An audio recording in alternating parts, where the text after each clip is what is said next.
উমর ফারুক যখন আহত হলেন মসজিদের মধ্যে, তখন আব্দুল্লাহ ইবনে উমরকে বললেন, আব্দুল্লাহ রে, আমি তো যে কোনো মুহূর্তে দুনিয়া থেকে বিদায় নিব, মা বাবা একটু মা আয়েশার কাছে বল, আমি একটু নবীর পাশে থাকতে চাই।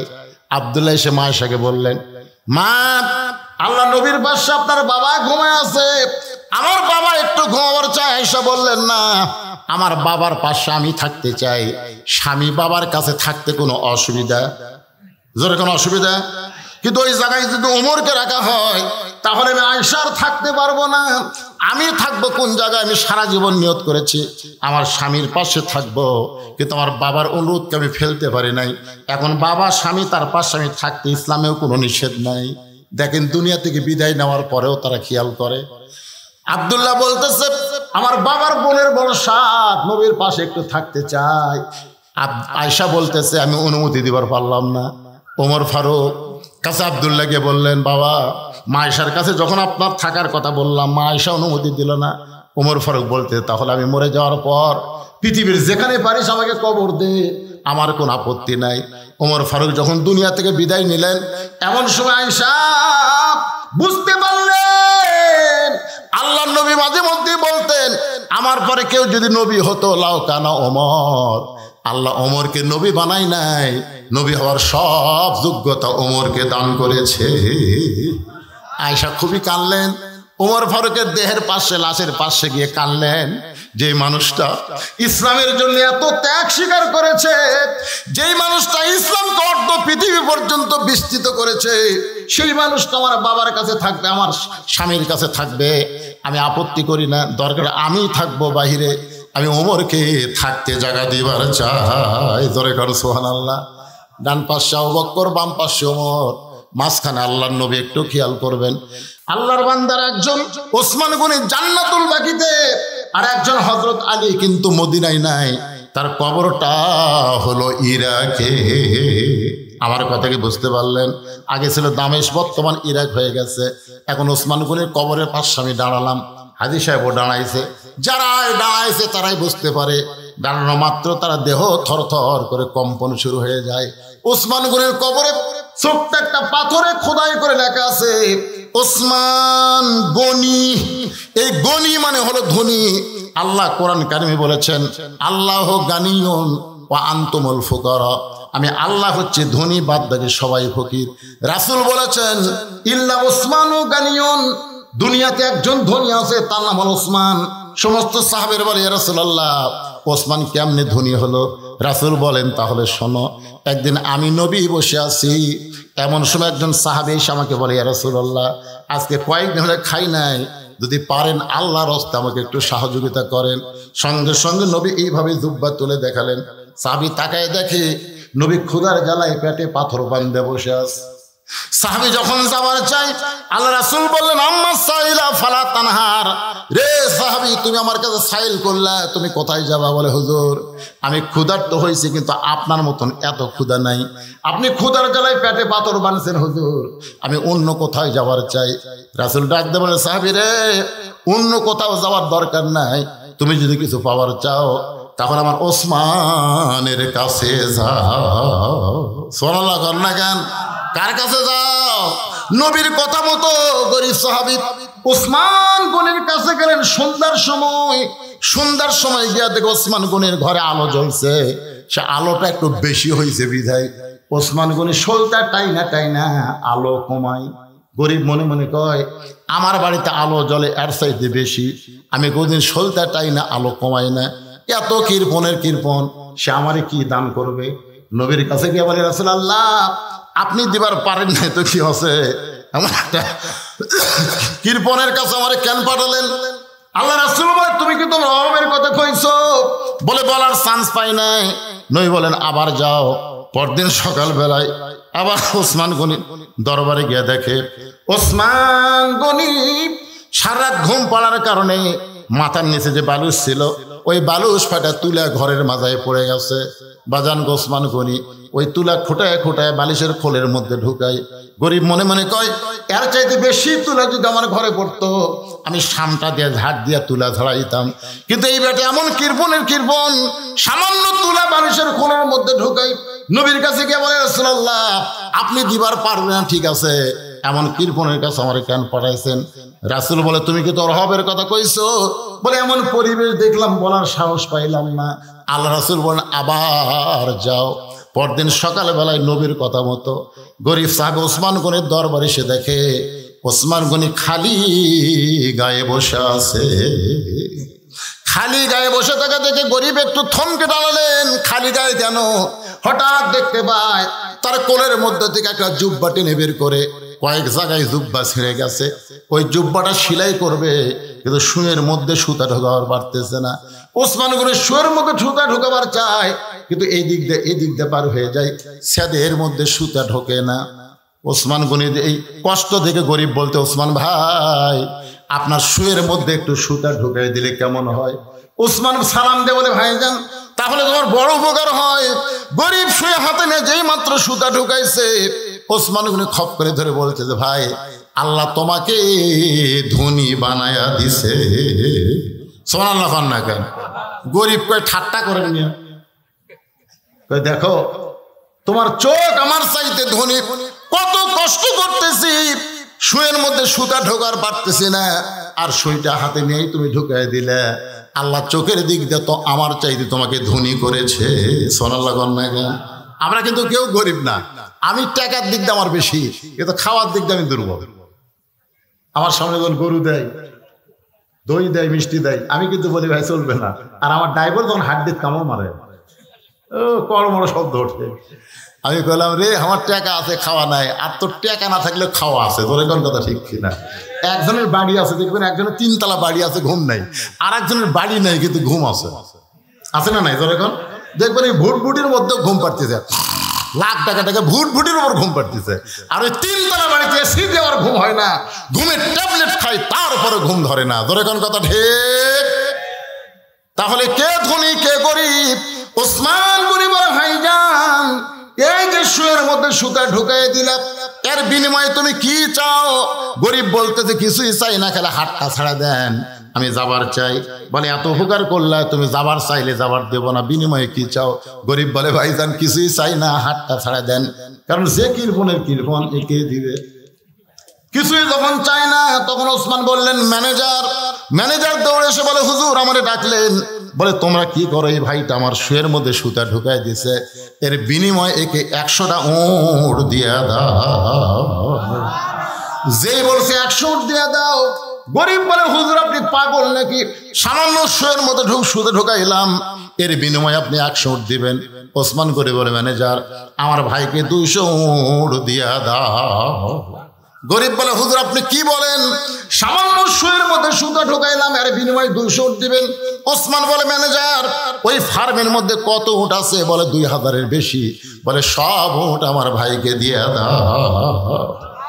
গরিব জোর হাত করে বলে হুজুর আর বাড়াবেন না, আর বাড়াবেন না, সামান্য শুয়ের মধ্যে সুতা ঢুকাইনি যদি 2000 উট দেন তাহলে পরপর আমি 3 বার কি দেখলাম? বলে কি দেখছো তুমি? বলে প্রথম দেখলাম আলো বেশি হয়েছে বলে আলো কমাইলে, দেখলাম বালুস পাড়ে তুলা পড়ে গেছে, সেই তুলা খোলের মধ্যে ঢুকালেন। তারপরে দেখলাম পাঞ্জাবি নিজেই সেলাই করবেন, এত সম্পদ আল্লাহ দিছে, তারপরও একটা সেলাই করা পাঞ্জাবি পরবেন। এত সম্পদ আল্লাহ আপনাকে দিছে, তারপরও আলো আপনি কমান। এত সম্পদ দেওয়ার পরে সামান্য তুলা বের হতে, সেই তুলা বালুসের খোলের মধ্যে ঢুকান।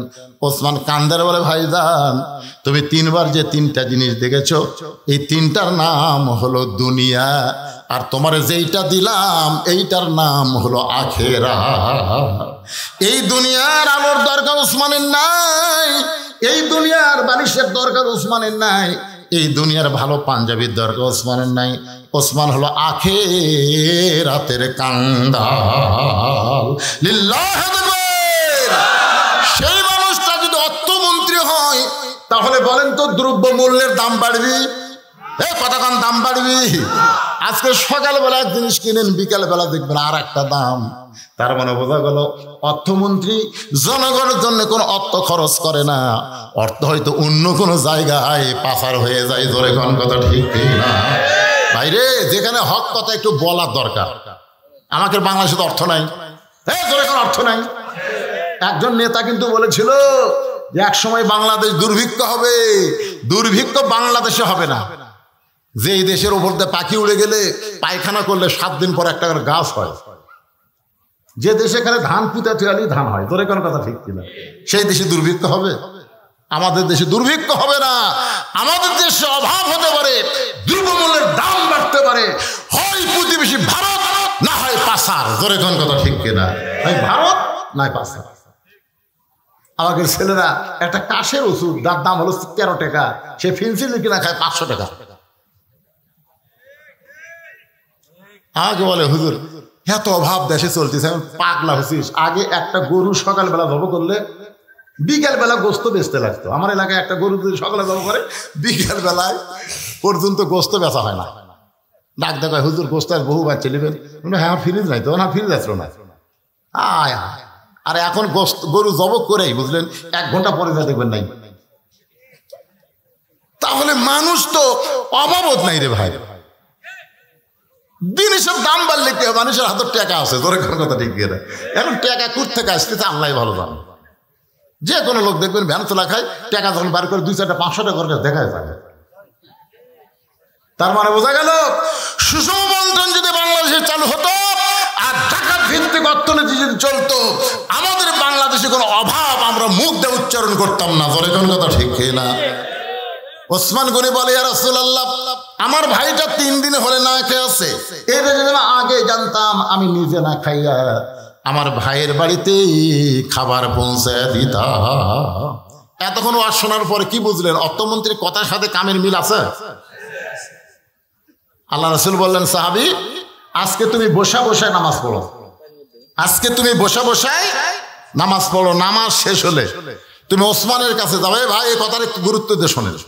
নামাজ শেষ হলে তুমি ওসমানের কাছে যাবে, ওসমান এমন দেওয়া দিবে তোমার আর না খেয়ে থাকা লাগবে না।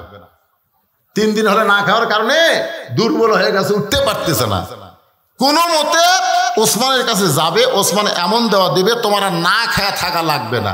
আপনারা বলেন তো রাসূল কি অন্যায় কিছু কইছে? ওই সাহাবী ফুপায় ফুপায় কাঁদতেছে। আল্লাহ নবী বললেন নামাজ শেষ করে ওসমানের কাছে যাবা। এই কথা শুনে তুমি জোরে কান্দো কেন? সাহেব বলে রাসূলুল্লাহ এখন পর্যন্ত আমার ঈমান বলতেছে ইয়্যাকা না'বুদু ওয়া ইয়্যাকা নাস্তাইন, আমি আল্লাহর ইবাদত করে আল্লাহর কাছে সাহায্য চাই। ওগো আল্লাহর নবী, আমি না খেয়ে থাকাকে ধৈর্য মনে করে আল্লাহর কাছে পাবো, এই বিশ্বাস যখন আমার কলিজার মধ্যে আছে, যতদিন বিশ্বাস থাকবে কলিজায় আমি না খেয়ে খেয়ে মারা যাব, কিন্তু আমার আল্লাহকে বাদ দিয়ে আমি ওসমানের কাছে যাব না। আপনারা বুঝবার পারলেন না? বুঝবার পারলে সুবহানাল্লাহ সবার মধ্যে বাড়াতো। কি বলছে কোন? কয়দিন হল না খেয়ে আছে? আরো 10 দিন যদি না খেয়ে থাকি আমার ধৈর্য ফুরাইনি। এখন আমার অন্তরে ধৈর্য আছে। চাইতেই যদি হয়, পাইতেই যদি হয়, ইয়্যাকা না'বুদু ওয়া ইয়্যাকা নাস্তাইন, আমি যার ইবাদত করি তার কাছেই চাই, সে আল্লাহ দিবার পারে। এই বিশ্বাস যতক্ষণ আমার থাকবে ততক্ষণ আল্লাহ বাদ দিয়ে আমি ওসমানের কাছে যাব না। সঙ্গে সঙ্গে নবী বললেন আজকে আসরের নামাজ দেরিতে হবে। কি হবে? এই বলে আল্লাহর নবী ওই দুর্বল সাহাবীর দিকে যখন পা বাড়ালেন, মেহরাব থেকে দুর্বল সাহাবীর দিকে নবী যখন পা বাড়ালেন, এমন সময় হযরত ওমর আল্লাহর নবীর সামনে বসে বললেন, ইয়া রাসূলুল্লাহ আপনার জুতার পরশে আল্লাহর আরো ধন্য হয়। হুজুর আপনার জুতার পরশে আল্লাহর আরো ধন্য হয়, আপনি দুর্বল সাহাবীর কাছে যাবেন কেন? আপনি হুকুম দেন, পরে চ্যাং দোলা করে আপনার কাছে নিয়ে আসতেছি। সাল্লাল্লাহু আলাইহি ওয়াসাল্লাম। মানে নবী যাবে কেন? নবী কেন যাবে? আপনি কেন হুকুম দেন? হুজুর আমরা কি কারণে আছি? অর্থাৎ ধর্ম উঠতেন না পারে, হাঁটতেন না পারে, কলত করে নিয়ে আপনার সামনে দিবেন, আপনি যাবেন কেন? আল্লাহ রাসূল বলেন, ওমর শুধু দুর্বল সাহাবী দেখতেছো, ওর ঈমান কি এইটা তুমি দেখো না। রাসূল এরকম আলোচনা করতেছে, পিছন দিকে এক সাহাবী দাঁড়িয়ে আছে পিছনে। আল্লাহ রাসূল বলেন বসো। সাহাবী বসে না। রাসূল বললেন বসো। সাহাবী বলে হুজুর আপনি বসতে বললেও আমি বসতে পারতেছি না, কারণ আমি একজন রাখাল। যখন বেলাল আজান দেয় সব কাজ কাম বাদ দেয়, নামাজ পড়তে দৌড় দিই, আসে দেখি মসজিদ ভরে গেছে। আমি তখন বারান্দাত দাঁড়িয়ে আপনার পিছনে নামাজ পড়ি। নামাজ পড়ার পর আপনি যখন আলোচনা করেন, দূরে বসে আপনার আলোচনা শোনা যায়, কিন্তু আপনার শোনার মুখটা আমি দেখতে পাই না। এই জন্য দাঁড়িয়ে দাঁড়িয়ে আমি আপনার চেহারা দেখে শান্তি পাই। হুজুর আমাকে বসতে বলেন না। সঙ্গে সঙ্গে আল্লাহ রাসূল বললেন, সাহাবীরা রে, তোমরা মাঝখানে রাস্তা করে দাও, মাঝখানে তোমরা রাস্তা করে দাও। সমস্ত সাহাবীরা যখন মাঝখানে রাস্তা করে দিল, এমন সময় নবী উঠে গিয়া ওই রাখাল সাহাবীর সঙ্গে দেখা করলো। জোরে কোন সুবহানাল্লাহ। নবী তাকে তার কাছে ডাকে নাই, বরং নবী তার কাছে গেল। ইমাম মালিক রহমতুল্লাহ আলাইহি বলেন, পৃথিবীর যেখানেই তোমরা থাকো না কেন, নবীর মহব্বত যদি কলিজার মধ্যে নিয়ে নবীর সুন্নত আদর্শ পালন করে নবীর প্রতি বেশি বেশি দরুদ পড়ো, তুই মদিনায় যাবার না পারলে কি হবে, মদিনার নবীকে আল্লাহ তোমার ভাঙ্গা বাড়িতে পাঠায়া দিবে।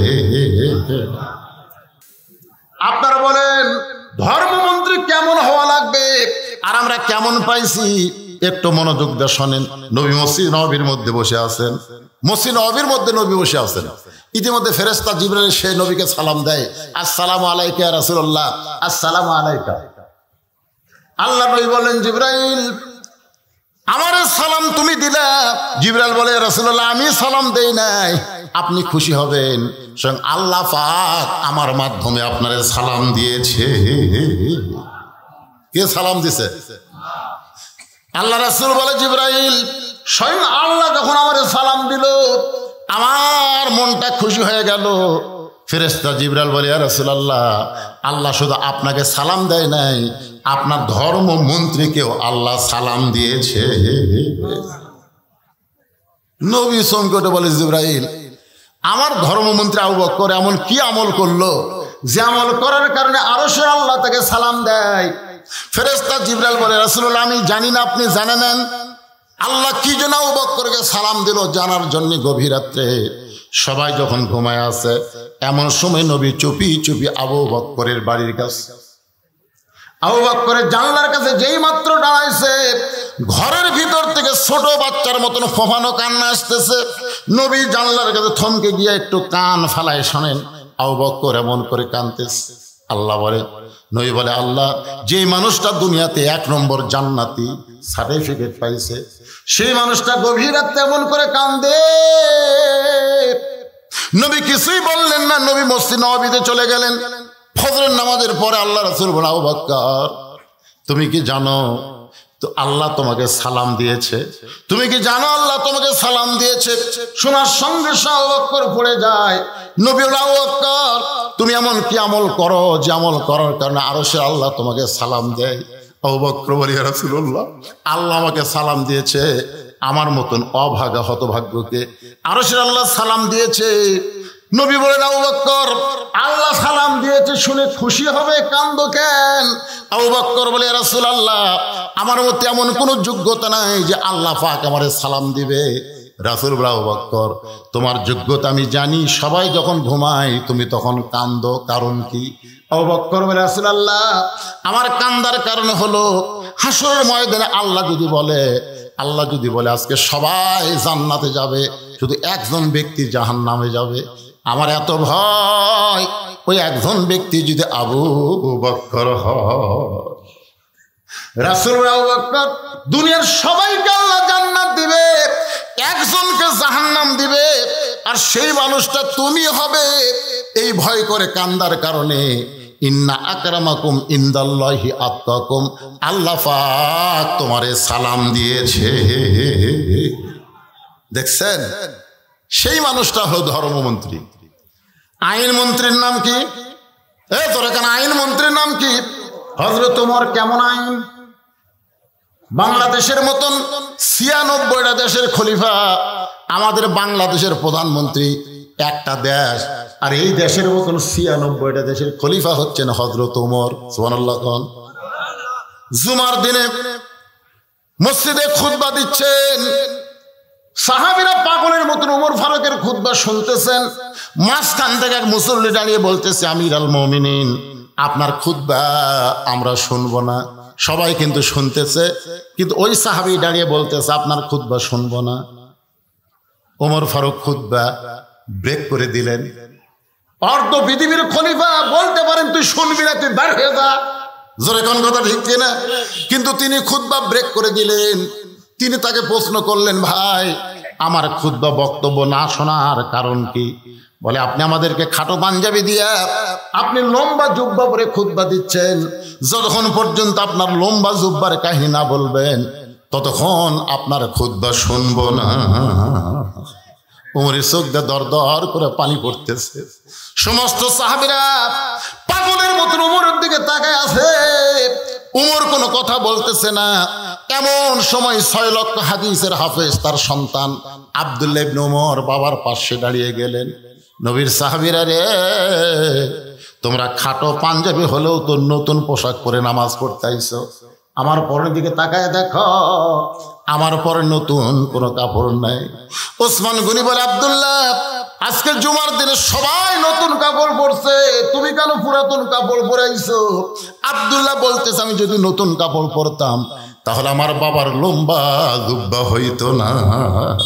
দুনিয়ার সবাই যখন ঘুমায় গেছে এমন সময় আমার বাবা চুপি চুপি আমার ঘরের দরজায়, দুনিয়ার সবাই ঘুমাইছে, কেউ চেতন নাই, এমন সময় আব্দুল্লাহ ইবনে উমর বলতেছে, আমার বাবা আমার ঘরের দরজায় আমাকে আব্দুল্লাহ আব্দুল্লাহ বলে ডাকতেছে। আমি দরজা খুলে দেখি বাবার হাতে একটা পাঞ্জাবি। আমি খুশি হয়ে বললাম, বাবা বাইতুল মাল থেকে আমার একটা পাঞ্জাবি দিছে, আর একটা গভীর রাত্রে আপনি দিবার আইছেন। খলিফার বেটা হওয়ার কারণে আমার 2টা পাঞ্জাবি হবে। জোরে কোন কয়টা? মেম্বরের বেটা, চেয়ারম্যানের বেটা, বাংলাদেশের মতন 96টা দেশের খলিফার সন্তান বলতেছে, খলিফার ছেলে হওয়ার কারণে আমার 2টা জামা হবে, একটা বাইতুল মাল থেকে দিছে, আর একটা গভীর রাত্রে আপনি দিবার আইছেন। সঙ্গে সঙ্গে ওমর ফারুক কোরআনের আয়াত তেলাওয়াত করলেন। আইন মন্ত্রীর মুখে তেলাওয়াত শোনেন, ইন্নাল্লাহা ইয়ামুরুকুম আন তুআদ্দুল আমানাতি ইলা আহলিহা ওয়া ইযা হাকামতুম বাইনান নাস আন তাহকুম বিল আদল। আব্দুল্লাহ রে, আমি তোর একটা পাঞ্জাবি দিবার আইছি, এইটা তুই কেমনে বুঝলি বাবা? এই পাঞ্জাবি আমার ভাগ্যে পড়েছে, এইটা এত ছোট, এইটা পরে যদি খুতবা দিবার চাই তাহলে আমার পায়ের হেঁটু পর্যন্ত ঢাকবে না। তোর পাঞ্জাবিটা আমাকে একটু দান করে দে। তোর পাঞ্জাবি আমার পাঞ্জাবি একত্র করে আমি একটু লম্বা জুব্বা বানাবার চাই।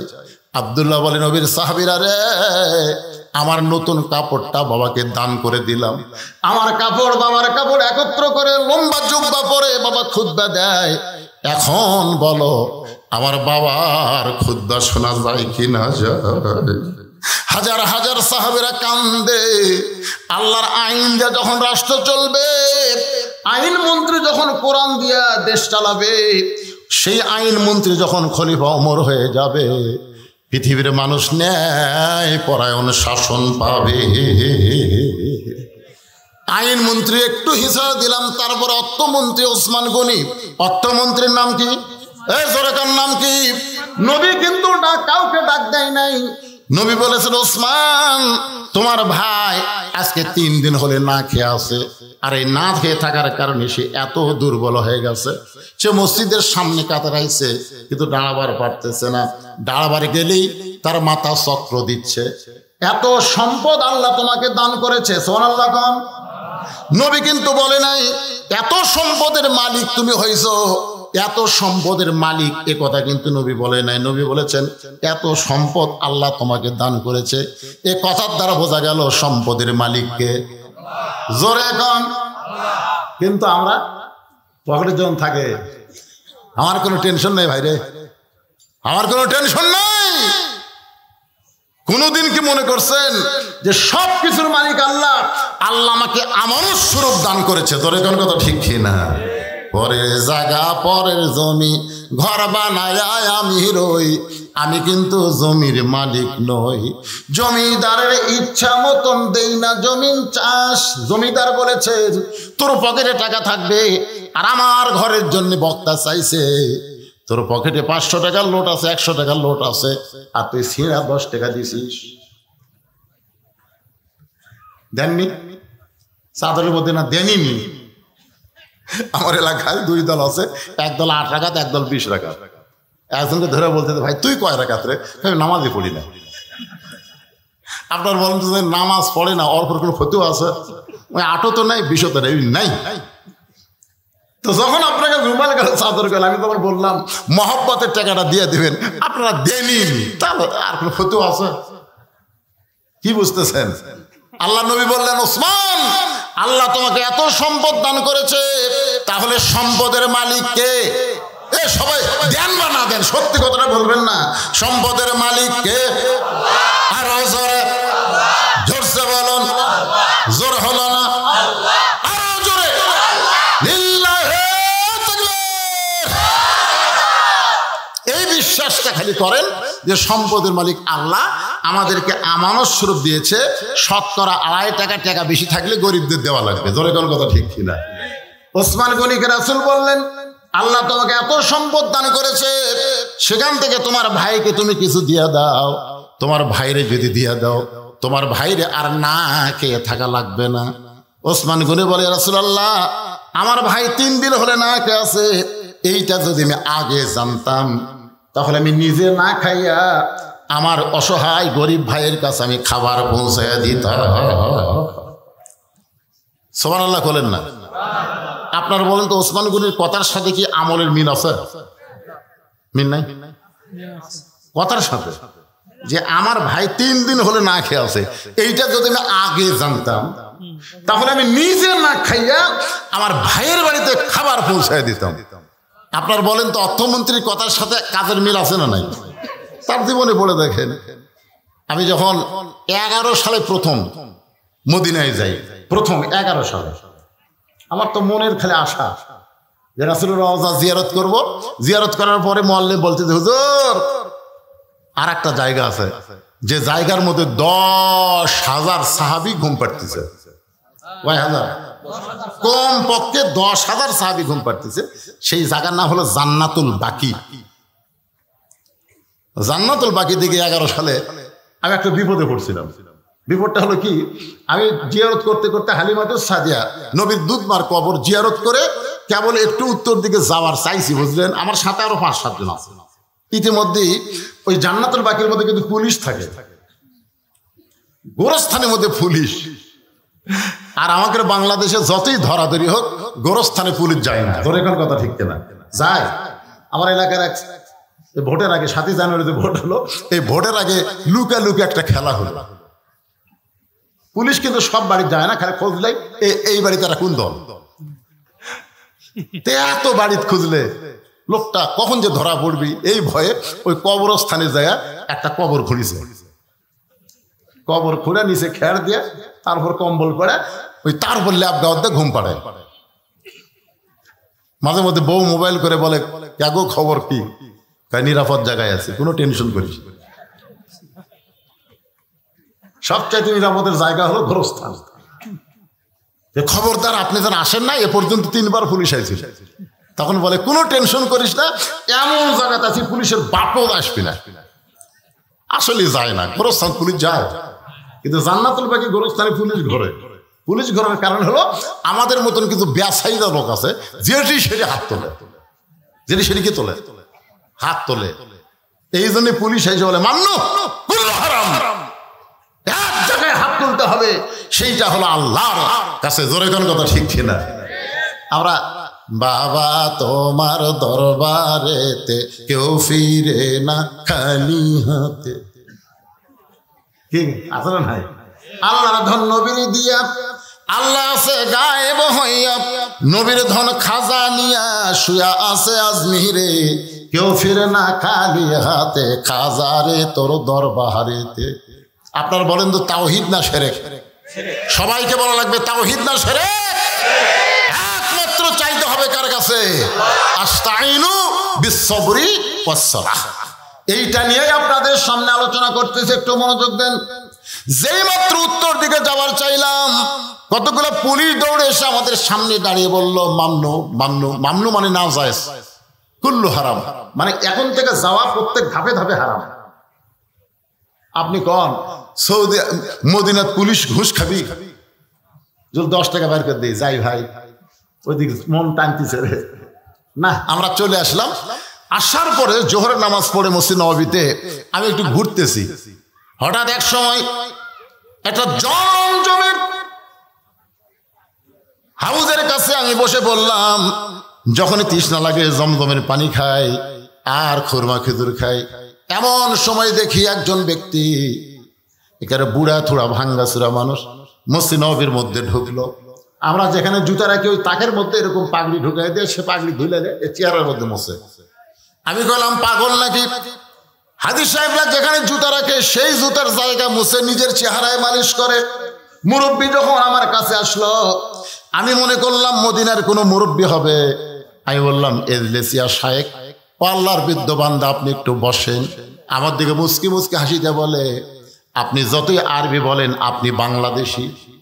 আমি চমকে বললাম, কেমনে বুঝলেন? বলে আপনার চেহারা দেখে। বলে আমি আপনার চেহারা দেখে মনে করলাম আপনি মাদানি।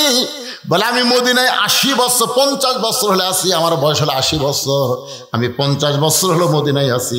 এই থাকতে থাকতে আমার চেহারা মদিনার মতন হয়ে গেছে। সাল্লাল্লাহু। আমি তখন বললাম, মুরব্বী, তাহলে আপনি 50 বছর মদিনায় আছেন, আপনি কি বাংলাদেশে যাবেন না? বলে বাংলাদেশে যাব না বলেই তো নিয়ত করে মদিনার মেয়রের কাছে আমি একটা দরখাস্ত লিখেছি। আমি মদিনার মেয়রের কাছে দরখাস্ত লিখেছি, আমি মারা গেলে আমার কবরটা যেন জান্নাতুল বাকির মধ্যে হয়। যেই গোরস্থানে 10,000 সাহাবী ঘুম পাড়তেছে তাদের মাঝখানে আমার কবর যেন হয়। মদিনার মেয়র আমার দরখাস্ত গ্রহণ করেছে। আমি মরে যাওয়ার সঙ্গে সঙ্গে জান্নাতুল বাকির মধ্যে আমাকে দাফন করা হবে।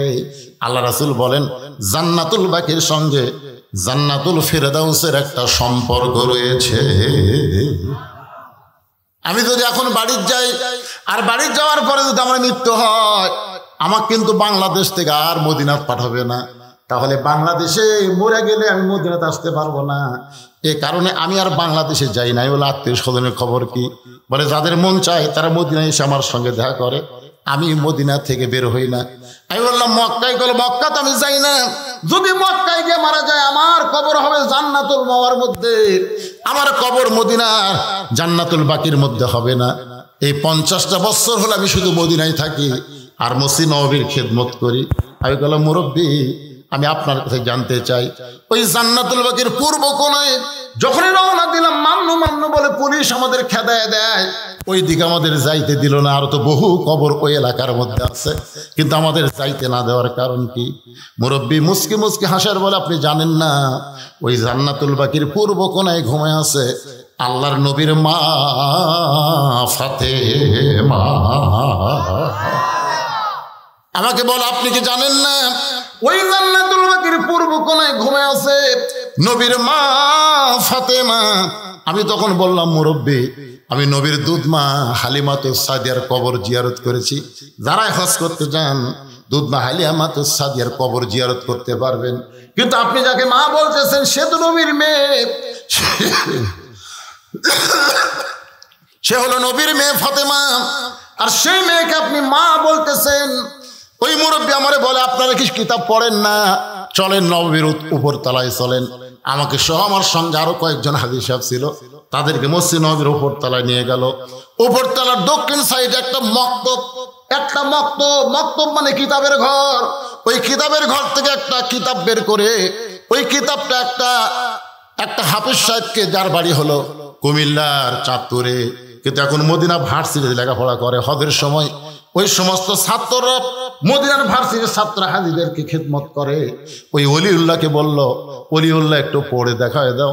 ওই কিতাব বের করে ওলিউল্লাহ আমাদের সামনে পড়া শুরু করে দিল। আল্লাহ রাসূল তাইফের ময়দান থেকে যখন মক্কায় আসলেন, মক্কায় আসার পরে নবীর তখন 4টা মেয়ে ছিল।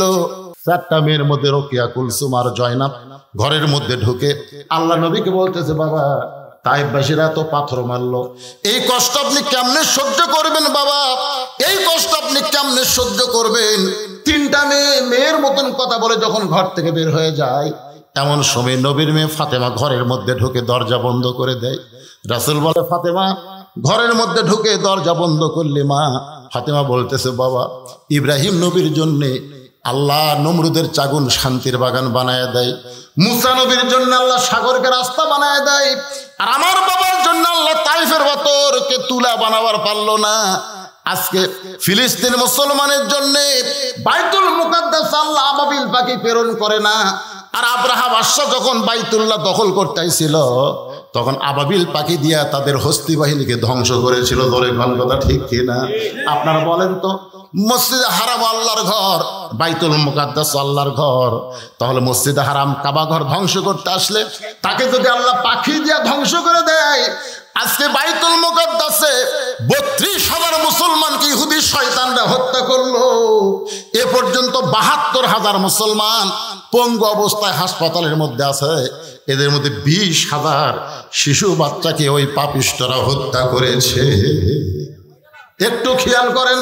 তাহলে ইব্রাহিম নবীর জন্য আল্লাহ নমরুদের আগুনের চুলা শান্তির বাগান বানায় দেয়, মুসা নবীর জন্য আল্লাহ সাগরকে রাস্তা বানায় দেয়, আর আমাদের নবীর জন্য তাইফের পাথর আল্লাহ তুলা বানায় না। নবীর গোটা দেহ দরদর করে রক্ত পড়ে। ফাতেমা বলতেছে, বাবা আপনি বড় না ইব্রাহিম বড় না মুসা বড়? সঙ্গে সঙ্গে নবী বলেন, ফাতেমা তুমি কি আল্লাহর কোরআন পড়েন? আল্লাহ কোরআনে বলেছেন, ওরা ফায়না লাকা যিকরাক, আল্লাহর পরে সবচাইতে যিনি দামি তিনি হলেন আমাদের নবী। আপনাদের কি মনে হয় ইব্রাহিম বড়, মুসা বড়? তাহলে ইব্রাহিমের জন্য নমরুদের আগুন শান্তির বাগান হয়, মুসা নবীর জন্য আল্লাহ সাগর রাস্তা বানায় দেয়, আর আমার নবীকে তায়েফবাসীরা পাথর মারে, ওই পাথর গায়ে লেগে রক্ত ঝরঝর করে পড়ে। কারণ কি? হ্যাঁ, কারণ হলো আমাদের নবী সবসময় দোয়া করতেন, আল্লাহ আমার কারণে, আমার উম্মতকে কষ্ট দেওয়ার কারণে তুমি গোটা জাতিকে ধ্বংস করো না, বরং তাদেরকে হেদায়েত দেওয়ার দোয়া কামনা করতেছি। জোরে কোন সুবহানাল্লাহ। আল্লাহ পারে না ইহুদিকে ধ্বংস করতে? জোরে কোন পারে কি? কথা কোন পারে কি পারে না? আল্লাহর নবী দোয়া করেছেন তায়েফবাসীর জন্য। নবীর দোয়া কিয়ামত পর্যন্ত আল্লাহ কবুল করে। আল্লাহ ঘোষণা করেছেন, ওমা আরসালনাকা ইল্লা রাহমাতাল লিল আলামিন। নবী তাকায় দেখে ফাতেমা পানি গরম করতেছে, জয়তুন তেল গরম করে ঘরের মধ্যে ঢুকে আল্লাহ নবীকে নিজের উরাতের উপরে শোয়া দিয়া নবীর গায়ের জুব্বা খুলে যত জায়গায় তায়েফবাসী পাথর মারছে প্রত্যেক জায়গার মধ্যে গরম পানির মধ্যে নরম কাপড় চুবড়ায় চুবড়ায় নবীর গোটা দেহ পরিষ্কার করে ফাতেমার নরম আঙ্গুলের মধ্যে জয়তুনের গরম তেল নিয়ে নবীর ক্ষতস্থানে যখন মালিশ করে দেয়, এক সময় নবী ঘুমায় গেছে। ওই ঘুমের মধ্যে স্বপ্নে দেখে নবীর মা আমিনা নবীর পাশে দাঁড়ায়া কাঁদতেছে। আমিনা যখন কান্দে, নবীর স্বপ্নকে বাস্তব মনে করে মা বলে হাতটা চাইপা ধরে, ঘুমটা ভেঙ্গে যায় ফাতেমার চুমুতে। ফাতেমা যখন চুমু খায়, ওই ফাতেমার চোখের পানি নবীর চোখের মধ্যে ঢুকে যায়। নবী ডাকতে বলে, ফাতেমা কান্দিস কেন? ফাতেমা বলে, বাবা আপনি মনে হয় স্বপ্ন দেখছেন, বাবা আমাকে মা বলে হাতটা ধরছেন, এখনো পর্যন্ত হাতটা ছাড়েন নাই। মুরব্বী বলে, হুজুর এখন আপনি বলেন, নবী যদি ফাতেমাকে স্বপ্নে মা বলে, সে আর মেয়ে থাকে না, সে হলো নবীর মা। ধরে কেন সুবহানাল্লাহ। ওই এলাকার মধ্যে কাউকে যাইতে দেয় না। আমি 50 বছর হলে মদিনায় আছি, আমি দেখেছি কোন পুরুষ মানুষকে ওই জান্নাতুল বাকির পূর্ব কোণার দিকে যাইতে দেয় না। কারণ নবীর মেয়ে ফাতেমা হলো পর্দানিশী। আল্লাহ তার পর্দাকে এমন কবুল করেছে, দুনিয়া থেকে বিদায় নেওয়ার পরে কিয়ামত পর্যন্ত তার পর্দা বহাল রয়েছে। সুবহানাল্লাহ কন্যা কেন? আমি যেটা আপনাদের বুঝাইতে চাই, ওই জান্নাতুল বাকিতে ঢুকতেই যে কবরটা পড়ে, এখানে হাজী সাহেব আছে, সবাই দেখতে পায় জান্নাতুল বাকি ঢুকতেই সামনে যে কবর পড়ে, ওই কবরটাই হলো ওসমান গনির কবর। আপনার বলেন তো, ওসমান গনিকে কিভাবে হত্যা করা হলো আপনার জানেন? কথা কর না, জানা লাগবে ভাই রে। 4 জন খলিফার মধ্যে শুধু শুধু একজন, শুধু কয়জন? একজন স্বাভাবিকভাবে দুনিয়া থেকে বিদায় নিয়েছে, তার নাম হলো আবু বকর। তার নাম কি? ওমর ফারুককে কিন্তু নামাজ পড়া অবস্থায় পিছন দিক থেকে মারছে।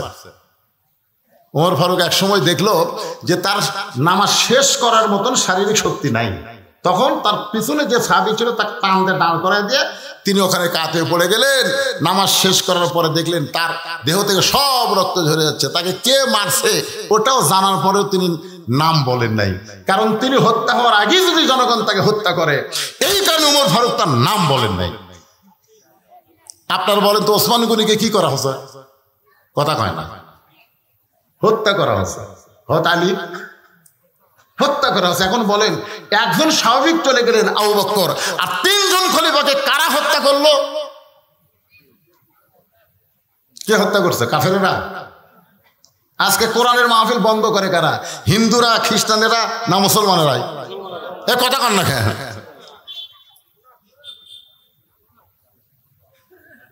আপনারা বাংলাদেশে কোনোদিন দেখছেন হিন্দুদের হরিবাসর বন্ধ হচ্ছে? এ কথা কন না কেন? হরিবাসর বন্ধ হচ্ছে? খ্রিস্টানদের কোন অনুষ্ঠান বন্ধ হচ্ছে? ইহুদির কোন অনুষ্ঠান বন্ধ হয়েছে? কিন্তু আমাদের বক্তারা কোরআনের মাহফিল করে একদল করবার চায় আর একদল বাধা দেয়। জোরে কর কথা ঠিক কিনা? এই যে শালারা বাধা দেয় এরাই হযরত ওমর ওসমান আলীকে হত্যা করেছে। জোরে কর কথা ঠিক, এরা কিন্তু মুসলমান না। আল্লাহ কোরআনে বলেছেন, অমিনান নাসি মান ইয়াকুলু আমান্না বিল্লাহি ওয়া বিল ইয়াউমিল আখিরি ওয়া মা হুম বিমুমিনিন। আপনারা কি বিরক্ত হচ্ছেন? আমার কথা কি বুঝতে পারতেছেন? বর্তমান বিশ্বের প্রেক্ষাপটে একটু গুরুত্বপূর্ণ আলোচনা মনোযোগ দিয়ে শুনবেন। সব কথা আসবে আস্তাইনু বিস-সাবরি ওয়াস-সালাহ ইন্নাল্লাহা মা'আস-সাবিরিন। এখন যে কবরটা সবার সামনে পড়ে সেই কবরটা হলো ওসমান গনির কবর। নবীর 4 জন খলিফার মধ্যে 4 জন গুরুত্বপূর্ণ সাহাবীর মধ্যে 2টা আছে নবীর সাথে, 2 জন আছে নবীর সাথে। নবীর পাশে কয়জন? তার নাম কি? আবু বকর আর উমর। আবু বকর কথা কয় না। আবু বকর আর উমর রবি দাফন হওয়ার পরে রওজার মধ্যে আবু বকর আয়েশাকে বলেছিল, মা তোমার ঘরের মধ্যে আল্লাহর নবী, আমি একটু নবীর সঙ্গে থাকতে চাই। আয়েশা বলে, বাবা আপনি হিজরতে নবীর সঙ্গে ছিলেন, গারে সুরের মধ্যে নবীর সঙ্গে ছিলেন, আপনি চলে যাওয়ার পর নবীর সঙ্গে থাকবেন, আমার কোনো আপত্তি নেই। কারণ মেয়ের ঘরের মধ্যে বাবা আর স্বামী ঘুম পাড়তেছে। সুবহানাল্লাহ। উমর ফারুক যখন আহত হলেন মসজিদের মধ্যে, তখন আব্দুল্লাহ ইবনে উমরকে বললেন, আব্দুল্লাহ রে, আমি তো যে কোনো মুহূর্তে দুনিয়া থেকে বিদায় নিব, মা বাবা একটু মা আয়েশার কাছে বল, আমি একটু নবীর পাশে থাকতে চাই। আব্দুল্লাহ এসে মা আয়েশাকে বললেন, মা আল্লাহ নবীর পাশে আপনার বাবা ঘুমায় আছে, আমার বাবা একটু ঘুমাবার চায়। আয়েশা বললেন, না, আমার বাবার পাশে আমি থাকতে চাই। স্বামী বাবার কাছে থাকতে কোনো অসুবিধা? জোরে কোনো অসুবিধা? কিন্তু ওই জায়গায় যদি ওমরকে রাখা হয় তাহলে আমি আয়েশার থাকতে পারবো না। আমি থাকবো কোন জায়গায়? আমি সারা জীবন নিয়ত করেছি আমার স্বামীর পাশে থাকবো, কিন্তু আমার বাবার অনুরোধকে আমি ফেলতে পারি নাই। এখন বাবা স্বামী তার পাশে আমি থাকতে ইসলামেও কোনো নিষেধ নাই। দেখেন দুনিয়া থেকে বিদায় নেওয়ার পরেও তারা খেয়াল করে। আব্দুল্লাহ বলতেছে, আমার বাবার বোনের বড় সাথ, নবীর পাশে একটু থাকতে চাই। আয়েশা বলতেছে, আমি অনুমতি দিবার পারলাম না। ওমর ফারুক কাছে আব্দুল্লাহকে বললেন, বাবা মা আয়েশার কাছে যখন আপনার থাকার কথা বললাম, মা আয়েশা অনুমতি দিল না। ওমর ফারুক বলতে, তাহলে আমি মরে যাওয়ার পর পৃথিবীর যেখানে পারিস আমাকে কবর দে, আমার কোনো আপত্তি নাই। ওমর ফারুক যখন দুনিয়া থেকে বিদায় নিলেন, এমন সময় আয়েশা বুঝতে পারলেন আল্লাহর নবী মাঝে মধ্যে বলতেন, আমার পরে কেউ যদি নবী হতো লাউ কানা ওমর, আল্লাহ ওমরকে নবী বানাই নাই, নবী হওয়ার সব যোগ্যতা ওমরকে দান করেছে। আয়েশা খুবই কাঁদলেন। ওমর ফারুকের দেহের পাশে, লাশের পাশে গিয়ে কাঁদলেন। যে মানুষটা ইসলামের জন্য এত ত্যাগ স্বীকার করেছে, যেই মানুষটা ইসলামকে অর্ধ পৃথিবী পর্যন্ত বিস্তৃত করেছে, সেই মানুষটা আমার বাবার কাছে থাকবে, আমার স্বামীর কাছে থাকবে, আমি আপত্তি করি না। দরকার আমি থাকবো বাহিরে, আমি ওমরকে থাকতে জায়গা দিবার চাই। জোরে কর সুবহানাল্লাহ। ডান পাশে আবু বকর, বাম পাশে ওমর, মাঝখানে আল্লাহর নবী। একটু খেয়াল করবেন, আল্লাহর বান্দার একজন ওসমান গনি জান্নাতুল বাকিতে, আর একজন হযরত আলী কিন্তু মদিনায় নাই, তার কবরটা হলো ইরাকে। আমার কথা কি বুঝতে পারলেন? আগে ছিল দামেশ, বর্তমান ইরাক হয়ে গেছে। এখন ওসমান গনির কবরের পাশে আমি দাঁড়ালাম, হাজী সাহেবও দাঁড়াইছে। যারা দাঁড়াইছে তারাই বুঝতে পারে, দাঁড়ানো মাত্র তারা দেহ থরথর করে কম্পন শুরু হয়ে যায়। ওসমান গনির কবরে ছোট্ট একটা পাথরে খোদাই করে লেখা আছে ওসমান গনি। এই গনি মানে হলো ধনী। আল্লাহ কোরআন কারিমে বলেছেন, আল্লাহ গানিয়ুন ওয়া আনতুমুল ফুকারা, আমি আল্লাহ হচ্ছে ধনী, বাদ বাকি সবাই ফকির। রাসূল বলেছেন ইল্লা উসমানু গানিয়ুন, দুনিয়াতে একজন ধনী আছে, তার নাম হল ওসমান। সমস্ত সাহাবের বলে ইয়া রাসূলুল্লাহ, ওসমান কেমনে ধনী হলো? রাসূল বলেন তাহলে শোনো। একদিন আমি নবী বসে আছি, এমন সময় একজন সাহাবী এসে আমাকে বলে ইয়া রাসূলুল্লাহ, আজকে কয়েকদিন হলে খাই নাই, যদি পারেন আল্লাহর রাস্তে আমাকে একটু সহযোগিতা করেন। সঙ্গে সঙ্গে নবী এইভাবে জুব্বা তুলে দেখালেন। সাহাবী তাকায় দেখে নবী ক্ষুধার জ্বালায় পেটে পাথর বাঁধে বসে আছে। সাহাবী যখন যাবার চাই, আল্লাহ রাসূল বললেন আম্মা সাইলা ফালা তানহার, রে সাহাবী তুমি আমার কাছে সাইল করলা, তুমি কোথায় যাবা? বলে হুজুর আমি ক্ষুধার্ত হয়েছি, কিন্তু আপনার মতন এত ক্ষুধা নাই। আপনি ক্ষুধার জ্বালায় পেটে পাথর বাঁধছেন হুজুর, আমি অন্য কোথায় যাবার চাই। রাসূল ডাক দিয়ে বলে সাহাবী রে, অন্য কোথাও যাওয়ার দরকার নাই, তুমি যদি কিছু পাওয়ার চাও তাহলে আমার ওসমানের কাছে যাও। সুবহানাল্লাহ কর না কেন? কার কাছে যাও? নবীর কথা মতো গরিব সাহাবী ওসমান গনির কাছে গেলেন সন্ধ্যার সময়। সন্ধ্যার সময় গিয়া দেখে ওসমান গনির ঘরে আলো জ্বলছে। সে আলোটা একটু বেশি হয়েছে বিধায় ওসমান গনি সলতা টাইনা টাইনা আলো কমায়। গরিব মনে মনে কয় আমার বাড়িতে আলো জ্বলে এর চাইতে বেশি, আমি কোনদিন সলতা টাইনা আলো কমাই না, এত কৃপণের কৃপণ, সে আমারে কি দান করবে? নবীর কাছে গিয়ে বলে রাসূলুল্লাহ আপনি দিবার পারেন না তো কি হচ্ছে, এমন একটা কৃপণের কাছে আমারে কেন পাঠালেন? আল্লাহ রাসূল বলে তুমি কি তোমার অভাবের কথা কইছো? বলে বলার চান্স পাই নাই। নবী বলেন আবার যাও। পরদিন সকাল বেলায় আবার ওসমান গনি দরবারে গিয়ে দেখে ওসমান গনি সারা রাত ঘুম পড়ার কারণে মাথার নিচে যে বালুস ছিল ওই বালুস ফাটা তুলা ঘরের মাথায় পড়ে গেছে। বাজান ওসমান গনি ওই তুলা খোটায় খোটায় বালিশের খোলের মধ্যে ঢুকায়। গরিব মনে মনে কয় এর চাইতে বেশি তুলা যদি আমার ঘরে পড়তো আমি সামটা দিয়ে ঝাড় দিয়ে তুলা ঝাড়াইতাম, কিন্তু এই বেটা এমন কৃপণের কৃপণ, সামান্য তুলা বালিশের খোলের মধ্যে ঢুকাই। নবীর কাছে গিয়ে বলে রাসূলুল্লাহ আপনি দিবার পারবেন না, ঠিক আছে, এমন কৃপণের কাছে আমার কেন পাঠাইছেন? রাসূল বলে তুমি কি তোর হবের কথা কইছো? বলে এমন পরিবেশ দেখলাম বলার সাহস পাইলাম না। আল্লাহ রাসূল বলেন আবার যাও। পরদিন সকালবেলায় নবীর কথা মতো গরিব সাহাবী ওসমান গনির দরবারে এসে দেখে ওসমান গনি খালি গায়ে বসে আছে। খালি গায়ে বসে থাকা দেখে গরিব একটু থমকে দাঁড়ালেন, খালি গায়ে কেন?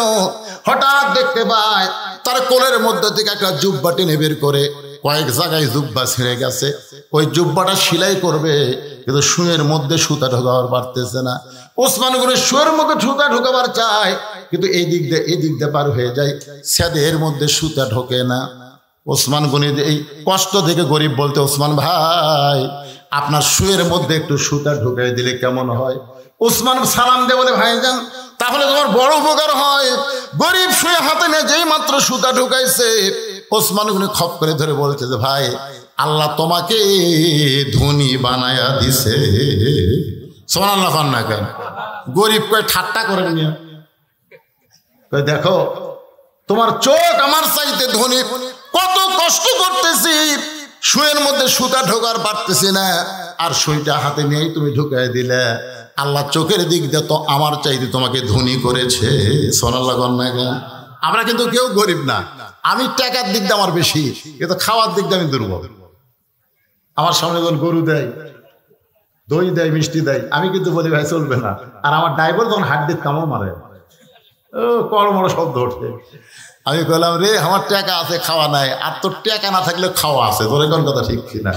একজনের বাড়ি আছে দেখবেন, একজনের 3 তলা বাড়ি আছে ঘুম নাই, আর একজনের বাড়ি নাই কিন্তু ঘুম আছে, আছে না নাই? তোর এখন দেখবেন এই ভুটভুটির মধ্যে ঘুম পাড়তেছে, লাখ টাকা টাকা ভুটভুটির উপর ঘুম পাড়তেছে, আর ওই 3 তলা বাড়িতে এসি দেওয়ার ঘুম হয় না, ঘুমের ট্যাবলেট খাই তার উপরে ঘুম ধরে না। তোর এখন কথা ঠিক? তাহলে কে ধনী কে গরিব? ওসমান গরিব আর ভাইজান এই যে শুয়ের মধ্যে সুতা ঢুকাই দিলাম, এর বিনিময়ে তুমি কি চাও? গরিব বলতেছে কিছুই চাই না, খেলে হাতটা ছাড়া দেন, আমি যাবার চাই। বলে এত উপকার করলা, তুমি যাবার চাইলে যাবার দেব না, বিনিময়ে কি চাও? গরিব বলে ভাইজান কিছুই চাই না, হাতটা ছাড়া দেন, কারণ যে কৃপণের কৃপণ একে দিবে। কিছুই যখন চায় না তখন ওসমান বললেন ম্যানেজার দৌড়ে এসে বলে হুজুর আমারে ডাকলেন। বলে তোমরা কি করো, এই ভাইটা আমার শুয়ের মধ্যে সুতা ঢুকাই দিছে, এর বিনিময়ে একে 100টা উট দিয়া দাও। যেই বলছে 100 উট দিয়া দাও, গরিব বলে হুজুর আপনি পাগল নাকি, সামান্য শুয়ের মধ্যে সুতা ঢুকাইলাম, এর বিনিময়ে আপনি 100 উট দিবেন।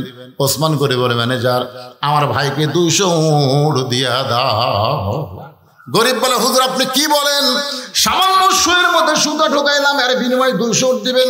ওসমান বলে ম্যানেজার ওই ফার্মের মধ্যে কত উট আছে, বলে 2000-এর বেশি, বলে সব উট আমার ভাইকে দিয়া দাও। গরিব জোর হাত করে বলে হুজুর আর বাড়াবেন না, আর বাড়াবেন না, সামান্য শুয়ের মধ্যে সুতা ঢুকাইনি যদি 2000 উট দেন তাহলে পরপর আমি 3বার কি দেখলাম। বলে কি দেখছো তুমি? বলে প্রথম দেখলাম আলো বেশি হয়েছে বলে আলো কমাইলে, দেখলাম বালুস পাড়ে তুলা পড়ে গেছে, সেই তুলা খোলের মধ্যে ঢুকালেন।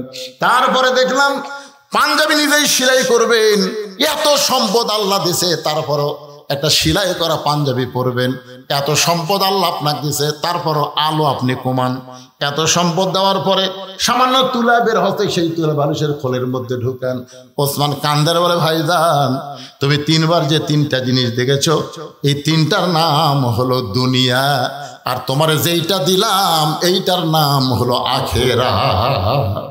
এই দুনিয়ার আলোর দরকার ওসমানের নাই, এই দুনিয়ার বালিশের দরকার ওসমানের নাই, এই দুনিয়ার ভালো পাঞ্জাবির দরকার ওসমানের নাই।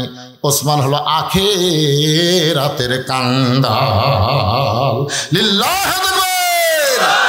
সেই মানুষটা যদি অর্থমন্ত্রী হয় তাহলে বলেন তো দ্রব্য মূল্যের দাম বাড়বি? কতক্ষণ দাম বাড়বি? আজকে সকালবেলা এক জিনিস কিনেন, বিকালবেলা দেখবেন আর একটা দাম। তার মানে বোঝা গেল অর্থমন্ত্রী জনগণের জন্য কোনো অর্থ খরচ করে না, অর্থ হয়তো অন্য কোনো জায়গায় পাচার হয়ে যায়। ধরে কোন কথা ঠিক না ভাইরে? যেখানে হক কথা একটু বলার দরকার। আমাদের বাংলাদেশে তো অর্থ নাই, ধরে কোন অর্থ নাই। একজন নেতা কিন্তু বলেছিল যে এক সময় বাংলাদেশ দুর্ভিক্ষ হবে। দুর্ভিক্ষ বাংলাদেশে হবে না, যে এই দেশের উপর দিয়ে পাখি উড়ে গেলে পায়খানা করলে 7 দিন পর একটা করে গাছ হয়, যে দেশে এখানে ধান পুঁতে তুয়ালি ধান হয়, তোরে কোন কথা ঠিক কিনা, সেই দেশে দুর্ভিক্ষ হবে?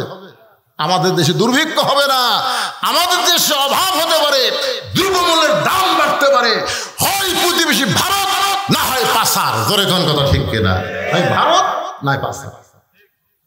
আমাদের ছেলেরা একটা কাশের ওষুধ, যার দাম হলো 13 টাকা, সে ফেন্সিল কিনা খায় 500 টাকা। আমাকে বলে হুজুর এত অভাব দেশে চলতেছে, আমি পাগলা হচ্ছিস। আগে একটা গরু সকালবেলা জব করলে বিকালবেলা গোস্ত বেচতে লাগতো। আমার এলাকায় একটা গরু যদি সকালে জব করে বিকাল বেলায় পর্যন্ত গোস্ত বেচা হয় না। ডাক দেখায় হুজুর গোস্ত আর বহু বাচ্চা নেবেন? হ্যাঁ ফ্রিজ নাই তো। না ফ্রিজ আসলো না। আয় আর এখন গরু জবক করেই বুঝলেন 1 ঘন্টা পরে যা দেখবেন নাই। তাহলে মানুষ তো অভাবত নাই রে ভাই। জিনিসের দাম বাড়লে কি মানুষের হাতের টাকা আছে, তোর কথা ঠিক না। এখন টাকা কোথ থেকে আসতেছে আল্লাহ ভালো জানে। যে কোনো লোক দেখবেন ভ্যান চলা খায়, টাকা যখন বার করে 2-4টা 500 টাকা করে দেখা যায়।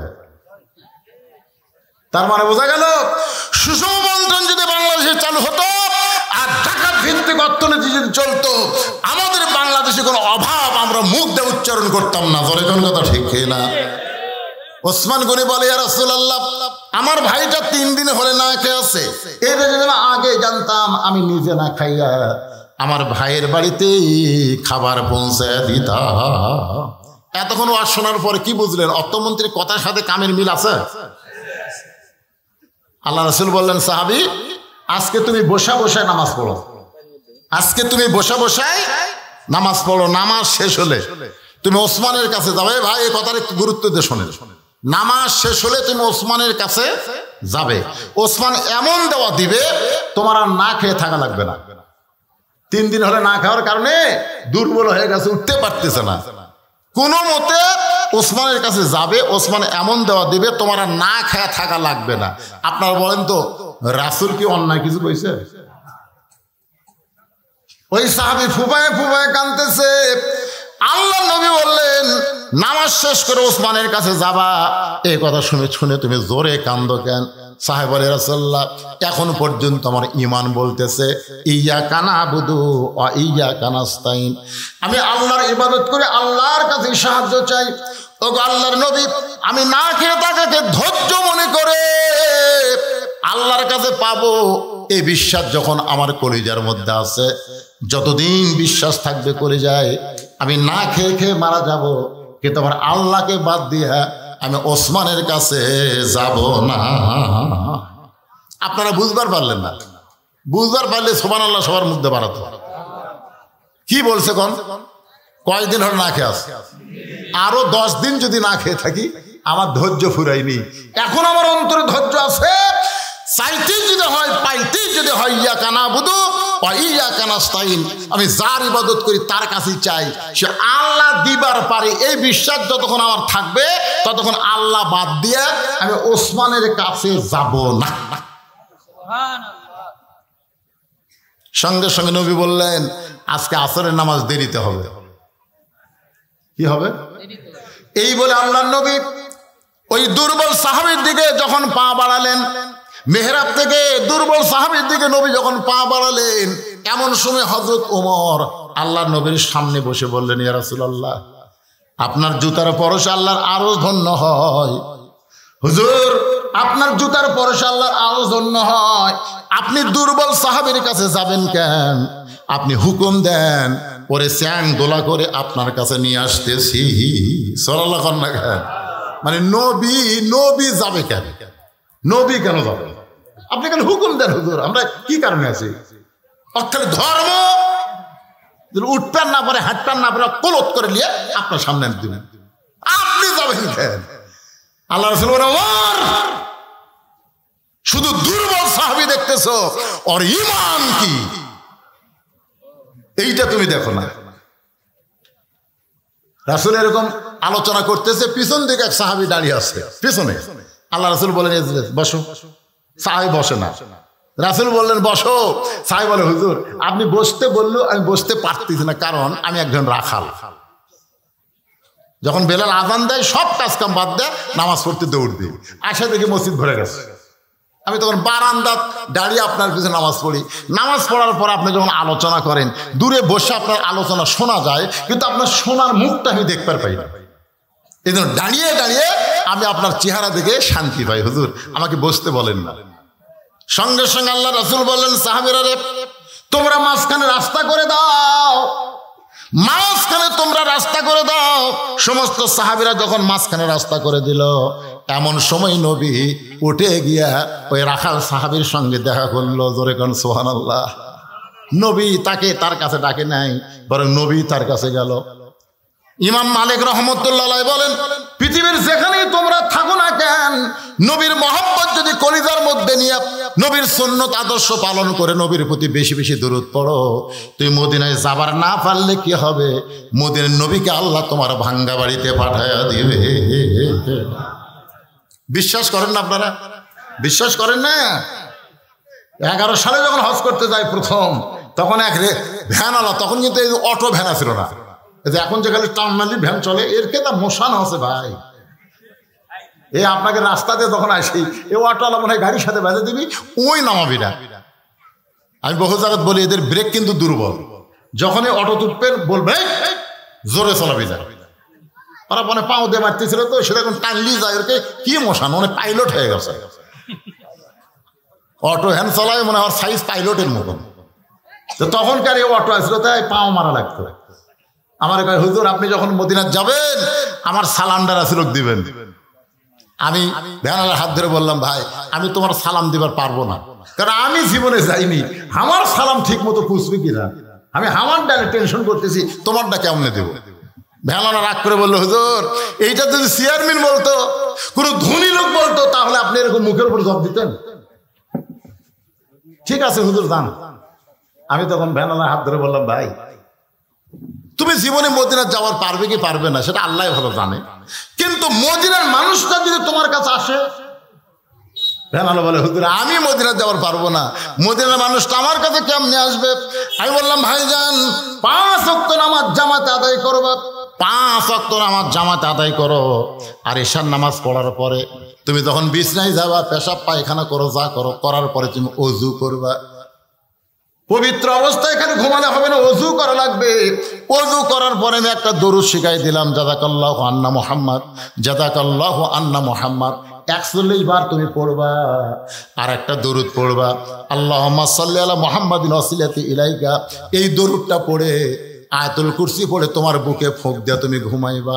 আমার বিশ্বাস অল্প দিনের মধ্যে নবীর সঙ্গে তোমার দেখা হবে। বিশ্বাস করেন, আমি যে ওরে নবী দেখার পদ্ধতি বলে দিলাম, আমি কিন্তু নবীরে দেখতে পাইনি, আমি নবীরে দেখতে পাইনি, কিন্তু ওরে বলে দিলাম। ও আমার কথাটা এমন বিশ্বাস করলো, আমল করতেছে। আমি তো হজ করবার গেলাম, হজ করে যখন বাড়িতে আসলাম, বাড়িতে আসার পরে আমার 5 মিল বাজার একটা অফিস ছিল, অফিসের মধ্যে গিয়ে বসেছি, দেখি ওই লোকটা 1 কেজি মিষ্টি নিয়ে আমার সামনে হাজির। আমি বললাম, ভাইজান, আমি আজ 3-4 দিন আগে হজ করে আসলাম, তোমার বাড়িতে গেলে তোমাকে জমজমের পানি খিলাতাম, তোমাকে খুরমা খেজুর দিতাম, না পারলে একটা জায়নামাজ তসবিহ দিতাম। তোমার বাড়িতে না যায় তুমি আমার অফিসে আইছো কেন? বলে, হুজুর বাড়িতে গেলে আপনি মনে করবেন আমি একজন লোভী। গরিব মানুষ অভাবী হতে পারে, কিন্তু তাদের আত্মবোধ আছে, জোরে কোন ঠিক কিনা? এই জন্য আমি আপনার বাড়িতে যাইনি, বাড়িতে গেলেই মনে করবেন কিছু পাওয়ার জন্য আইছে। আমি বললাম, ভাইজান 1 কেজি মিষ্টি কেন? বলে, মিষ্টি আনার কারণ হলো হুজুর আপনি একটু ওঠেন।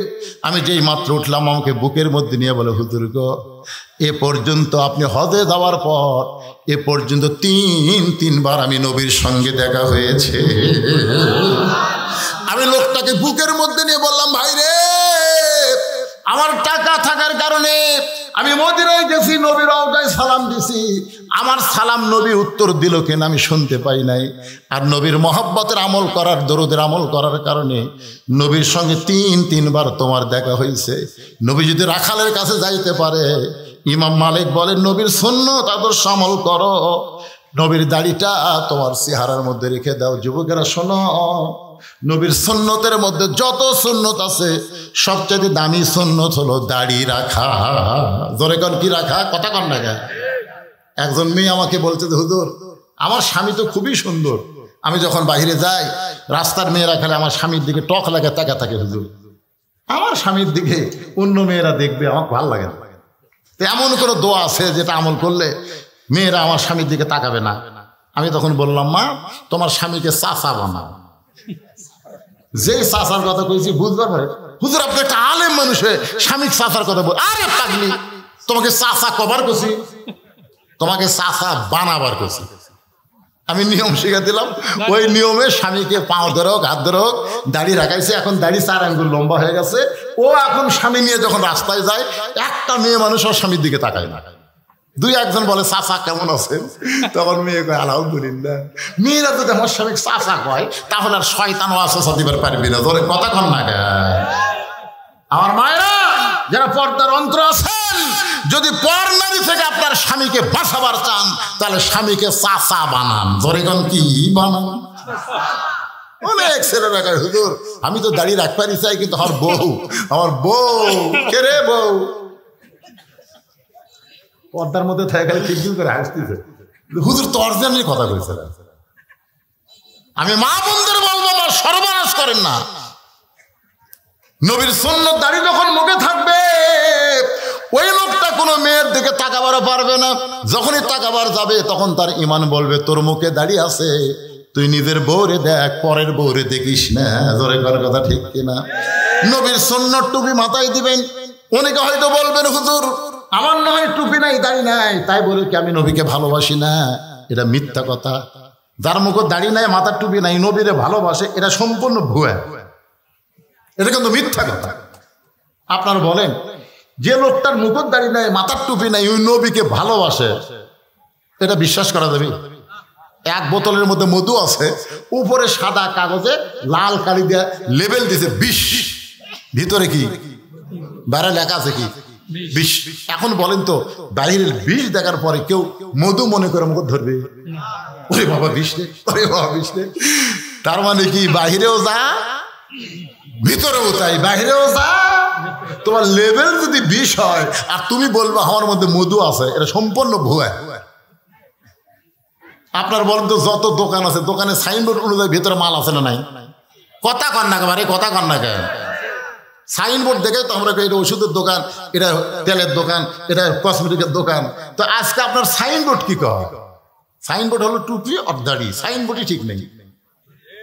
মন খারাপ করছেন? করে লাভ নেই। নবীর সুন্নাত আমল করবেন।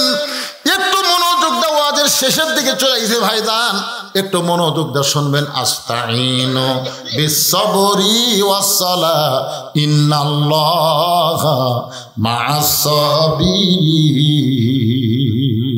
আল্লাহর কাছে যদি আমরা পাওয়ার চাই তাহলে কয়টা জিনিস লাগবে? এই দুইটা ধরে কান, কয়টা?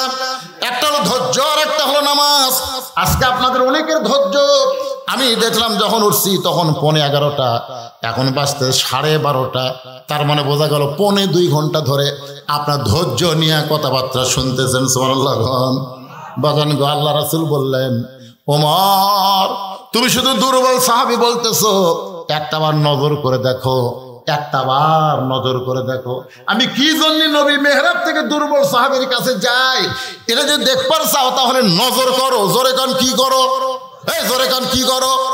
দুই চোখ দিয়ে দেখা যাবে না, দুই চোখ দিয়ে দেখে আমরা ভুল করতেছি। দুই চোখ দিয়ে দেখা যাবে না, একবার চোখ বন্ধ করেন, চোখ বন্ধ করেন। আচ্ছা, আপনাকে বিরক্ত হচ্ছেন?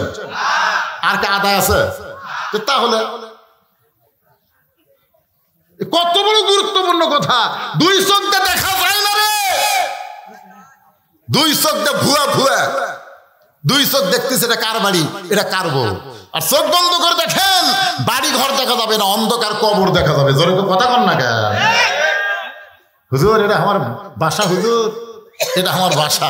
আমি শুধু বলছি ভাই এই বাড়ি বানাতে কত টাকা লাগছে? আমার কয় আপনি মূর্খ নাকি? এটা বাড়ি কি বলা লাগবে? বলে এই বাসা বানাতে কত খরচ হবে, তাই কন? আপনি বাসাও বোঝেন না, বাড়িও বোঝেন না। আমি তখন তার সামনে একটা গান গাইলাম, এপারে তোর বসত বাড়ি, ওই পারে তোর বাসা। যত কোটি টাকা দেয় তুমি বাসা তৈরি করো, এটা তোমার হলো বসত বাড়ি। ধরে কোন কি বাড়ি? এপারে তোর বসত বাড়ি, ওই পারে তোর বাসা। ভব দরিয়ায় পাড়ি দিতে কেমনি করলি আশা। এপারে তোর বসত বাড়ি, ওই পারে তোর বাসা। মুসলমানের দুনিয়ার বাড়িটা হলো বসত বাড়ি, আর জান্নাত হলো তার বাসা। জোরে কোন ঠিক? আপনারা বলেন তো, যে লোকটা নওগাঁ শহরে বাসা বানাতে, বোঝানোর জন্য বলতেছি, ওই লোকটার একটা বাড়ি আবার এই কি গো, রামরাইপুরে একটা বাড়ি আছে। মাঝে মধ্যে রামরাইপুর আসে, মাঝে মধ্যে আসে। তো গ্রামের লোকজন বলছে, ভাই আসছেন যখন আজকে আবার দেবো না। তখন না ভাই আমার বাসার জ্বালাই ভাই, বাসার জ্বালাই ভাই। আরে মিয়া তোর বসত বাড়ি নেই? এই মিয়া বাড়ির মাঝে মধ্যে আসা যায়, থাকা যায় না। থাকবার গেলে বাসার যাওয়া লাগে। ধরে কথা কন না কেন? নওগাঁ শহরে যারা বাসা বানাছে তারা এই গ্রামের বাড়িতে এসে থাকবার চায়। তা আমাদের দুনিয়ার বাড়ি হলো বসত বাড়ি রে, আর আমাদের আসল বাড়ি হলো জান্নাত। অথচ আমরা দুনিয়াতে এসে আর যাবার চাই না, মনে করতেছে আইসি আর জানো না রে। শালা খুবই বোকা। আব্দুল আলিম যে গানটা গাইছে, গানটার অর্থ আছে না নাই? তাহলে সবাই একটু গুনগুন করা গাও বাজান। এই যুবকের, এই এখনকার তো ভাইরাল গান বাড়াছে, একটা মানুষ হইয়া তুমি কয়জনকে বিলাও মন। হেরে যুবকেরা শোনি, মুখে তোমার ভালোবাসা অন্তরটা কয়লার মতন। এরকম ভাইরাল গান না, এই গানটা হলো সারঞ্জীব গান। সব সময় গানটা চলবে। যদি বুঝতে পারেন তাহলে গানের সাথে সাথে আপনার চোখের মধ্যে পানি চলে আসবে। সবাই গুনগুন করে বলো, এপারে তোর বসত বাড়ি, ওই পারে তোর বাসা। ভব দরিয়ায় পাড়ি দিতে, ভব দরিয়ায় পাড়ি দিতে কেমনে করলি আশা।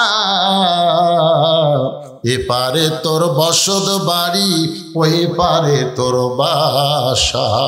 লাভ করিতে আইসারে ভবে, হইলারে বেদিশা।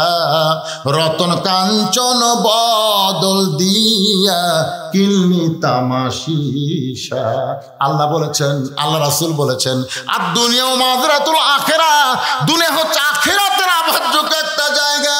আখিরাতের কোন আবাদ না করে তুমি দুনিয়ার বাড়ি ঘর নিয়ে ব্যস্ত থাকলে লাভ করিতে আইসারে ভবে, হইলারে বেদিশা। রতন কাঞ্চন সোনার যৌবন বদল দিয়া, সোনার যৌবন বদল দিয়া, কিল্লা তামাশিসা। মরণ কালে কানবে তুমি, কিছুই যাবে না। ধরে কোন ঠিক কিনা ভাইজান? একটু মনোযোগ দেন। রাসূল বলে, ওমর, দুই চোখ দিয়ে শুধু দুর্বল সাহাবী দেখতেছো, আমি নবীর যাবার চাইলে তুমি আমাকে যাইতে বাধা দাও। একবার নজর করে দেখো, নজর করে দেখো। আল্লাহ রাসূল বলেছেন, ইত্তাকু ফিরাসাতাল মুমিনিনা ফাইন্নাহু ইয়ানজুরু বিনুরিল্লাহ। মুমিনদের নজরকে, দৃষ্টিকে তোমরা ভয় করো, কারণ তোমরা তোমাদের মতন দেখে না, তারা যা দেখে আল্লাহর নূর দিয়া দেখে। সঙ্গে সঙ্গে ওমর ফারুক দুটো চক্ষু বন্ধ করে দুর্বল সাহাবীর দিকে যেই মাত্র তাকাইছে, এইরকম ওমর ফারুক কাঁপতে কাঁপতে, একটা শক্তিশালী সিংহ কাঁপতে কাঁপতে ঠাস করে মসজিদের মাজার মধ্যে পড়ে যায়। সমস্ত সাহাবীরা বলে, রাসূলুল্লাহ, এটা কি হলো, কি হলো? রাসূল বলে, তোমরা ধৈর্য ধরো, নিজে থেকেই ওমর এক সময় হুঁশ ফিরে পাবে। ওমর যখন ফিরে পায়, ওমর দৌড়ে গিয়া ওই দুর্বল সাহাবীকে বুকের মধ্যে চাইফা নেয়। তোরে কোন সুবহানাল্লাহ। সমস্ত সাহাবী বলে, ওমর ভাই, চোখ বন্ধ করে তুমি কি দেখলা? ওমর কান্দে আর বলে, সাহাবীরা রে, 3 দিন হলে না খেয়ে থাকার পরও আল্লাহর নামাজ এসে তার ঈমান কেমন বাইরে গেছে আমি দেখতেছি। যদি আসমানের সূর্যটা আল্লাহ টান দিয়া ওই দুর্বল সাহাবীর ঈমানটা যদি আসমানে লটকায় দেয়, এই সূর্যের চাইতেও বেশি পাওয়ার হবে। আর এই পাওয়ারটা কেবলমাত্র নামাজের মাধ্যমেই বান্দা অর্জন করতে পারে। নামাজ এমন একটা ইবাদত, যে ইবাদত ওয়াসজুদ ওয়াক্তারিব, একমাত্র সেজদা আপনাকে আল্লাহর নৈকট্য হাসিল করতে পারে। যেরকম ঠিক কিনা? আল্লাহ পাক আমাদের সবাইকে তৌফিক দান করুক। সকলে বলেন আল্লাহুম্মা আমিন। যে কয়েকজন মানুষ বসে আছি ভাই, এই যে ইস্তেখারা নামাজ পড়ে মোনাজাত, আমরাও এখানে মোনাজাত করব। আসমানের বালা, জমিনের বালা থেকে আল্লাহ যেন আমাদের আবাদগুলোকে হেফাজত করে। দোয়া করার দরকার আছে না? কথা কেন আছেন না? জমি তো প্রতিদিন বিকালে ঘুরতেছেন আর মশান মারতেছেন, এবার ফলন ভালো হবে রে।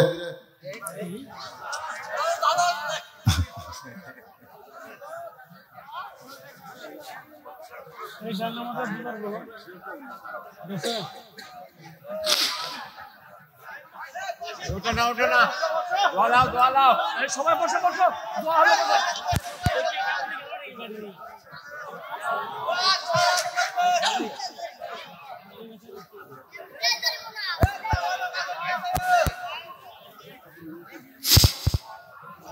এই টাইমে কারেন্ট গেল রে।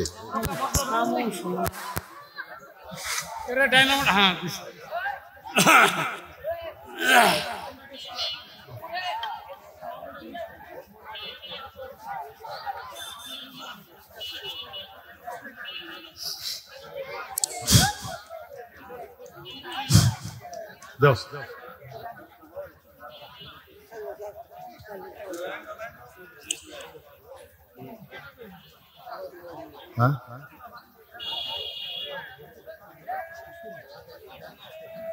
না বলাই দিন না বলছে আদায় করা লাগবে না, ওই গামছা আদায় করলে এবারে দেও না কে। লা ইলাহা ইল্লাল্লাহ। বাসার দিকে যাচ্ছেন না বাড়ির দিকে? এতক্ষণ ধরে কি বুঝলো? সামান্য একটা আলো নেই আর অন্ধকার এতই খারাপ লাগতেছে জানেন। সবচাইতে বড় অন্ধকার হলো কোরআনের আলো বাংলাদেশে থাকার পরেও মানুষের তৈরি আইন দিয়ে যখন সমাজ চলে ওই সমাজটা সবচাইতে বেশি অন্ধকারে আছে। জোরে কোন কথা ঠিক কিনা? এই জন্য একটা স্লোগানও আছে, আল কোরআনের আলো, আল কোরআনের আলো, একজন কথা সংসদে জালো। আমি বলবো হেকমতের মার দেওয়া লাগবে, ঘরের মধ্যেও না, সংসদেও না। আমরা বলবো আল কোরআন আলো, সব জায়গায় জালো, সব জায়গায় আল্লাহর কোরআন দরকার আছে না নাই? এই যে একটু আলো গেছে, আয় আয় যাই, কোথায় যাচ্ছেন ভাইজান? আমি বললাম একটা মোনাজাত করবো, হাজার হাজার মানুষ আমরা একটা আল্লাহর কাছে ফরিয়াদ করব। এই মসজিদের উন্নয়ন কল্পে মাহফিল। আমি একটা কথা আপনাদের বলি, মসজিদের উন্নয়ন করতে গেলে নিজের গ্রামের লোক বেশিরভাগ দান করা লাগবে। জোরে কোন ঠিক কিনা? প্রত্যেক গ্রামে একটা করে মসজিদ আছে না নাই? তা আপনাদের মসজিদ তো মাশাআল্লাহ সেই রকম হয়ে গেছে। তারপরে উন্নয়নে যাটুকু আদায় হয়ে গেছে আলহামদুলিল্লাহ। আর গ্রামের লোক আপনারাই দিবেন, বাহিরের লোকের কাছ থেকে যেটা পাচ্ছেন আলহামদুলিল্লাহ। সবাই ইস্তেগফার করুন, আস্তাগফিরুল্লাহ আল্লাযী লা ইলাহা ইল্লা হুয়াল হাইয়ুল কাইয়্যুম ওয়া আতুবু ইলাইহি। আরে ছোট একটা বাচ্চা ক্যান্সার হচ্ছে। আমি গতকাল যেখানে মাহফিল করলাম ওখানে সভাপতি সাহেবের একটা নাতি 5 বছর বয়সের সন্তানের ব্লাড ক্যান্সার। আমাকে বলছে তো আগামীকাল মাহফিলকে একটু দোয়া করবেন। এখানে একটা ছোট্ট বাচ্চা, তারা অসুস্থ, 500 টাকা দোয়া চাইছে। সদকা তো তারুদ্দুল বালা, আল্লাহ এই দান সদকার কারণে বাচ্চাকে পুরোপুরি সুস্থতা দান করুক। জোরে কোন আমিন। যারা এরকম দান করবেন মনে করেন না যে মাইকে আপনার নাম ঘোষণা করলে আপনি সওয়াব পাবেন, তা না। প্রকাশ্যে দানের চাইতে গোপনে দান করা সওয়াব কম না বেশি? আপনারা বলেন বাংলাদেশের যত বড় বড় কাজ হয়েছে এই কাজগুলো কি প্রকাশ্যে দানে হচ্ছে না গোপন দানে হচ্ছে? যত বড় কাজ দেখবেন এই মসজিদে যতটুকু উন্নত হয়েছে আপনি খোঁজ করে দেখেন, গোপনেই বেশি দান হয়েছে। প্রকাশ্যে দেওয়ার চাইতে গোপনে দান বড় বড় দেয়, ইনশাল্লাহ আপনারা দিবেন, অসুবিধা নেই। আল্লাহুম্মা আমিন। আল্লাহুম্মা আনতাস সালাম ওয়া মিনকাস সালাম তাবারাকতা ইয়া যাল জালালি ওয়াল ইকরাম। আয় আল্লাহ তাআলা, কঠিন গরমের ভিতরে তাপদাহ চলতেছে, তারপরেও তোমার বান্দা বান্দিরা আরামের বাড়ি ঘুমকে বাদ দিয়া কোরআন হাদিসের মহব্বত কলিজার মধ্যে নিয়া এই জান্নাতের বাগানে বসে বসে আলোচনা শোনার শেষে আমি গুনাহগারের সঙ্গে রহমতের দরজায় ফকির হয়ে দোকানা হাত তুলেছে। মেহেরবানি করে আজকের মাহফিল আমাদের সকলের হিদায়াতের জন্য, নাজাতের জন্য, জান্নাতের জন্য কবুল করো। এই মাহফিলের শুরু থেকে শেষ পর্যন্ত যত আলোচনা হয়েছে আল্লাহ, এর মধ্যে যদি ত্রুটি হয়, ভুল হয়, মাফ করে দিও। এর যা হাদিয়া মঞ্জুর করো সোনার মদিনায় নবী পাকের রওজা মোবারকে আল্লাহ কবুল করে না। तमाम अंबियाए किराम, असहाबे किराम, ताबिन किराम, ताबिन किराम, तमाम पृथिवीर माटिर निचे যত মুমিন মুমিনা আছে আল্লাহ সকলের ওয়াফরে হাদিয়া কবুল করেন। আল্লাহ আমরা যারা হাত তুলেছি, আমাদের জনম দুঃখী মা যাদের কবরে চলে গেছে, বাবা যাদের কবরে চলে গেছে, সবাই বলেন রব্বির হামহুমা কামা রব্বায়ানি সগীরা। বাপ মা যাদের কবরে গেছে আল্লাহ বাপ্পার কবরকে জান্নাতের টুকরা বানায় দেন। রামরাইপুর মসজিদকে কিয়ামত পর্যন্ত কবুল করেন। এই মসজিদে নগদে বাগিতে প্রকাশ্যে গোপনে যারা দান করেছে আল্লাহ সকলের দানগুলোকে জান্নাতের বিনিময় হিসেবে কবুল করেন। মসজিদ কমিটির সম্মানিত সভাপতি, সহসভাপতি, সেক্রেটারি, কেশিয়ার, মসজিদের সদস্য, ইমাম, মুয়াজ্জিন, খতিব, মুসল্লি সকলকে আল্লাহ কবুল করে নেন। আজকের মাহফিলের সম্মানিত সভাপতি, সহসভাপতি, প্রধান অতিথি, বিশেষ অতিথি, প্রধান মেহমান সহ আল্লাহ আজকের মাহফিলে যারা আমরা হাত তুলে আমিন আমিন করতেছি সকলকে আল্লাহ তুমি কবুল করো। পর্দার অন্তরালের মা বোনেরা আবিদা সালিহা পদ্মানিজি কবুল করে। মা ফাতেমার চরিত্র দান করো। ছোট্ট একটা বাচ্চা অসুস্থ, আমরাও যারা অসুস্থ হাত তুলেছি আল্লাহ আল্লাহ সবাইকে সুস্থতার নিয়ামত দান করে দাও। আল্লাহ আসমানের বেলা আসমানে নাও, জমিনের বেলা জমিনে ডাবায় দাও। আল্লাহ বাদগুলো মাঠে ময়দানে রহমত বরকত দিয়ে হেফাজত করো। আল্লাহ রহমতের বৃষ্টি দান করো, রহমতের বৃষ্টি দান করো। আল্লাহ উত্তপ্ত বাংলাদেশকে তুমি ঠান্ডা করে দাও। আল্লাহ রহমতের বাড়ি ধারা বর্ষণ করে দাও। আল্লাহ কে কোন নিয়ত করে হাত তুলেছে আল্লাহ সকলের নেক নিয়ত নেক আশাকে তুমি কবুল করো। যারা দান করেছে সকলের দানগুলোকে জান্নাতের বিনিময়ে কবুল করো। আল্লাহ আমাদের সবাইকে 5 ওয়াক্ত নামাজি হওয়ার জন্য তৌফিক দাও। আল্লাহ, যেই যুবকেরা কষ্ট করে মেহনত করে এত সুন্দর আয়োজন করেছে রামরাইপুরের প্রত্যেকটা যুবককে 5 ওয়াক্ত নামাজ মসজিদে জামাতের সঙ্গে আদায় করার তৌফিক দিয়ে দাও আল্লাহ। সুবহান রাব্বিকা রব্বিল ইজ্জাতি আম্মা ইয়াসিফুন ওয়া সালামুন আলাল মুরসালিন। কয়েকজন বিদেশে আছে, দোয়া চেয়েছে, অনেক টাকাও তারা দিয়েছে। আল্লাহ, প্রবাস জীবন কষ্টের জীবন, আল্লাহ সেখানে তাদেরকে ভালো রেখো, তাদের কামায় আরো বরকত দিয়ে দাও আল্লাহ। তারা যে নিয়তে দোয়া চেয়েছে আল্লাহ তাদের নেক নিয়ত নেক আশায় কবুল করো। সুবহান রাব্বিকা রব্বিল ইজ্জাতি আম্মা ইয়াসিফুন ওয়া সালামুন আলাল মুরসালিন। ফিলিস্তিনের মুসলমানের জন্য দোয়া আছে। আমার ভাই বললেন, আল্লাহ ফিলিস্তিনের মুসলমান আমরা কি দোয়া করবো আল্লাহ? তোমার ঘরকে রক্ষার জন্যই তারা জীবন দিচ্ছে আল্লাহ। আল্লাহ তাদের জীবন দেওয়াকে শাহাদতের মর্যাদা দান করো, আহতদের সুস্থতা দান করো। তোমার বাইতুল মুকাদ্দাস আল্লাহ মুসলমানদেরকে তুমি দিয়া দাও। তোমার ঘরের শত্রু যারা, তোমার শত্রু যারা, আবুল আহাবের মতন তাদের হস্তকে, তাদের ক্ষমতাকে আল্লাহ তুমি